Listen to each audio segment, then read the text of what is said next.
Good morning everyone. Myself Renu Singh. I am your assistant teacher. Today we will read Geography chapter 1, Planet Earth and the Solar System. I have already made the first video of this chapter and this is the second video. And the first video, in first video we have covered the topic universe, Milky Way, stars and constellation and the solar system. In it we have read the sun. Today we will cover the planets as well as the earth and satellites. Okay, so let's start with the planet. First question is, what is planet? Planet क्या है? A planet is a large round object in a shape that moves around a star. Okay, planets क्या है? एक बहुत ही बड़ा large object है जो कि चारों तरफ सन के चारों तरफ घूमते रहती है. मैंने यहाँ पे डेफिनेशन में स्टार बोला और मुझे हम लोगों को पता है कि सन भी क्या है, कि स्टार है. तो जो सन के चारों तरफ चक्कर लगाते रहते हैं उसे हम लोग क्या बोलते हैं? प्लैनेट्स बोलते हैं.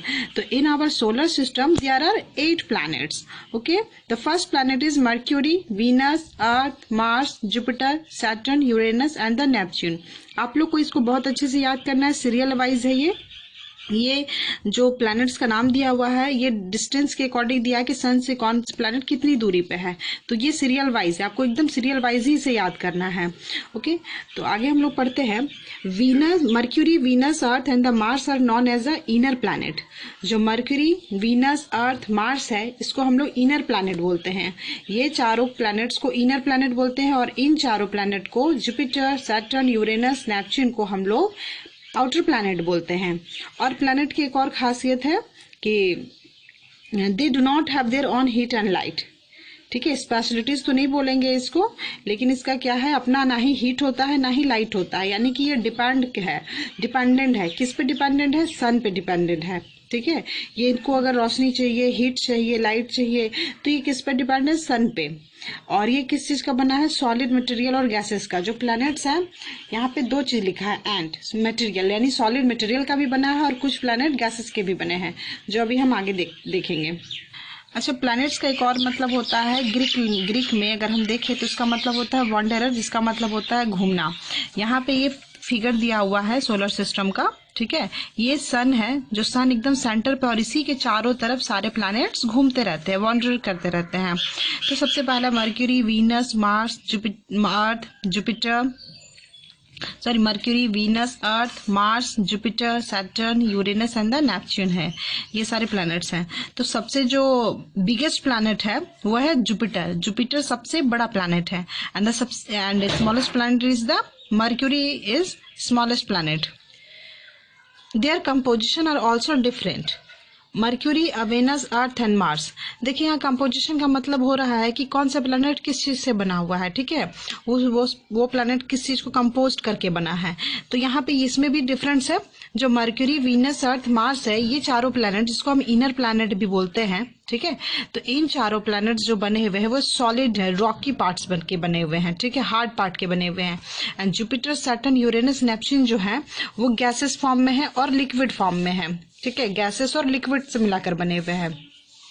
अब हम आगे देखेंगे. Venus is the brightest object in the sky. यानी कि सबसे ज्यादा जो चमकीला प्लैनेट्स जिसको बोलेंगे वो कौन है? तो वीनस है. ठीक है, and the Mars is the radius appearance. और जो मार्स प्लैनेट है, ठीक है, वो कैसा दिखता है? लाल दिखता है हमें. और सैटर्न के चारों तरफ ये रिंग है. ये आप रिंग देख रहे होंगे. ये जो सैटर्न के चारों तरफ रिंग है, ये रिंग किस चीज के बने होते हैं? ये डस्ट है, पार्टिकल्स है, रॉक्स है, आइस है जो इसके चारों तरफ मूव करते रहते हैं. ये पहले ये रिंग सिर्फ सैटर्न में देखा जाता था, बट अभी प्रेजेंट टाइम पे हम लोग इसको यूरेनस और नेपच्यून में भी देखने को मिलता है. मतलब ये रिंग जो है देख सकते हैं हम. अब आगे देखेंगे जो कि बहुत ही इंपॉर्टेंट है कि ये जो ग्रह है, ठीक है, ये जो प्लैनेट है, इनके मूवमेंट्स के बारे में देखेंगे. मूवमेंट यानी कि घूमना, वो कैसे घूमते हैं. एक तो है कि ये सन के चारों तरफ घूमते हैं और एक जो है कि अपने ही जगह पे घूमते हैं. ठीक है, तो यहाँ पे हम लोग सबसे पहले याद करेंगे जो मूवमेंट्स है प्लैनेट्स का, जो अपना मूवमेंट होता है वो 2 तरह का होता है. फर्स्ट है रोटेशन एंड द सेकेंड है रिवॉल्यूशन. देखिए, अगर रोटेशन हम लोग किसको बोलते हैं, अगर कोई भी प्लैनेट्स, ठीक है, कोई प्लैनेट्स अपनी ही जगह पे ऐसे ऐसे करके घूम रहा है अपनी जगह पे, it means they move its their on axis, तो उसको हम लोग क्या बोलते हैं, रोटेशन बोलेंगे। ठीक है, अपनी ही जगह पे अगर वो घूमता है, अपनी एक्सिस पे वो मूव कर रहा है, तो हम लोग उसको रोटेशन बोलेंगे। और ये क्या है, सन है। मान के चलिए हम लोग यहाँ पे एक अर्थ का एग्जांपल लेते हैं। ठीक है, ये अर्थ है, ये इसका ये ऑर्बिट हो गया।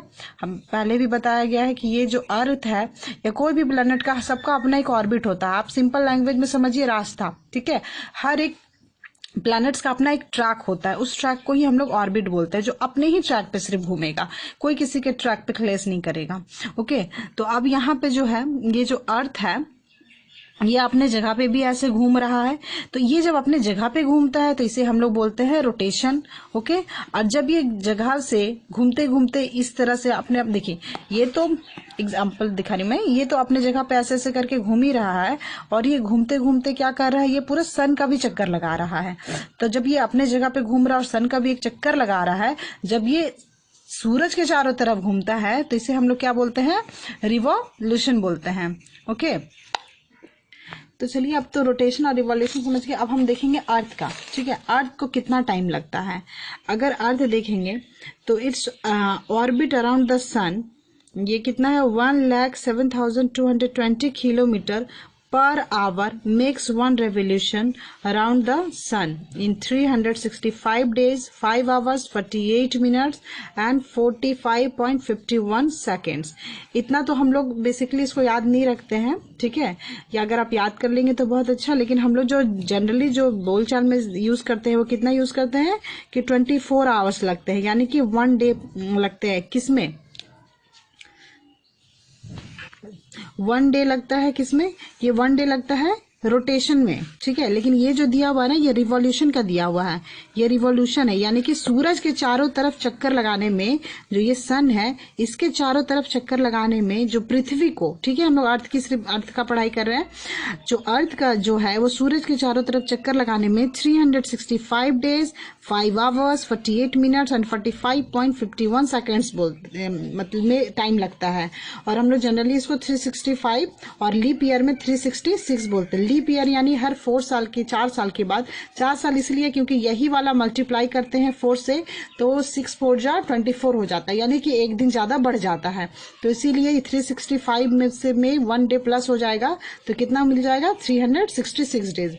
और जब ये 4 साल के बाद आता है, तो हम लोग फरवरी मंथ में 29 एक दिन ऐड कर देते हैं, और 28 का फरवरी नहीं होके वो 29 का हो जाता है। ठीक है, तो अभी हम लोग आगे देखेंगे। ये तो रिवॉल्यूशन का था।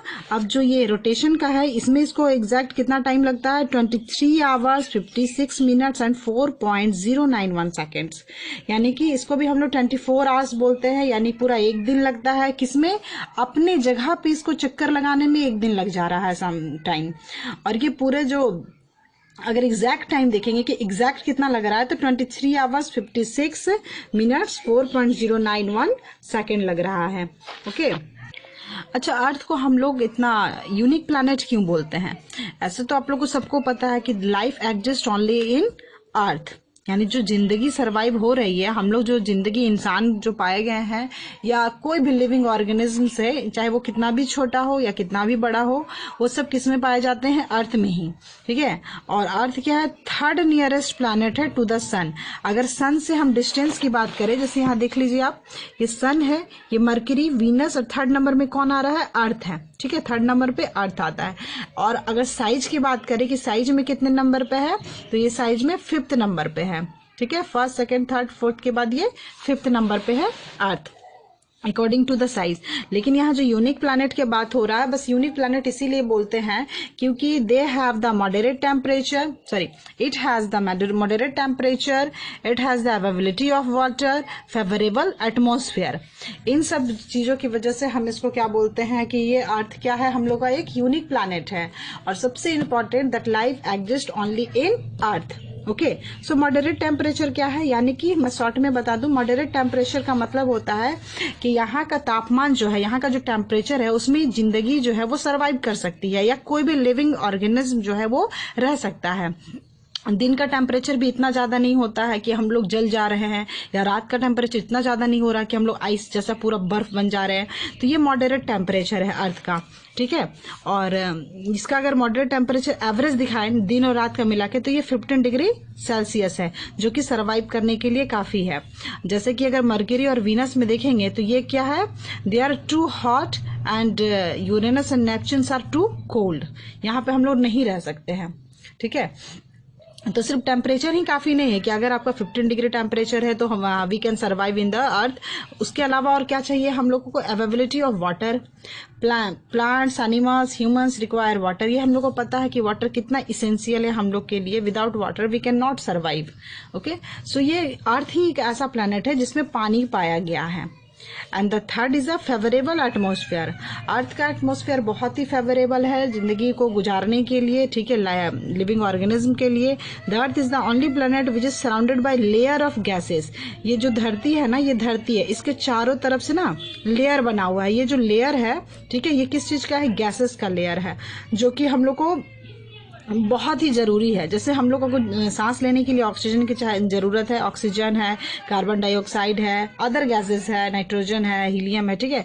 तो ये सब भी सारे गैसेस जो है वो किस में है, मौजूद है, ये हमारे एटमॉस्फेयर में। ओके, इसके अलावा भी अर्थ में बहुत ही ज़्यादा ग्रीनरी यानी कि ग्रीन वेजिटेशन है, मिट्टी है, सॉइल है, प्लांट्स हैं, जो कि एक कंप्लीट अर्थ है जिसमें हम बोल सकते हैं कि जितने भी बेसिक नीड्स हैं, नेसेसरी है इंसान की सर्वाइव करने के लिए, लाइफ सर्वाइव करने के लिए, वो सारी चीज़ें अर्थ में मौजूद हैं, ठीक है। इसलिए हम लोग अर्थ को एक यूनिक प्लैनेट बोलते हैं। तो ये आज का टॉपिक रहा, ठीक है। नेक्स्ट टॉपिक में हम लोग सैटेलाइट्स के बारे में पढ़ेंगे, मेट्रॉइड्स, एस्ट्रॉइड के बारे में पढ़ेंगे। आप लोग इसको जरूर पढ़िएगा अच्छे से, और जो भी इंपॉर्टेंट लाइन है उसको आप टॉपिक वाइज अपने कॉपी पे नोट कीजिएगा, नोट्स बनाइएगा, और इस चैप्टर का मैं क्वेश्चन प्रोवाइड कर दूंगी, ठीक है। Thank you and have a nice day.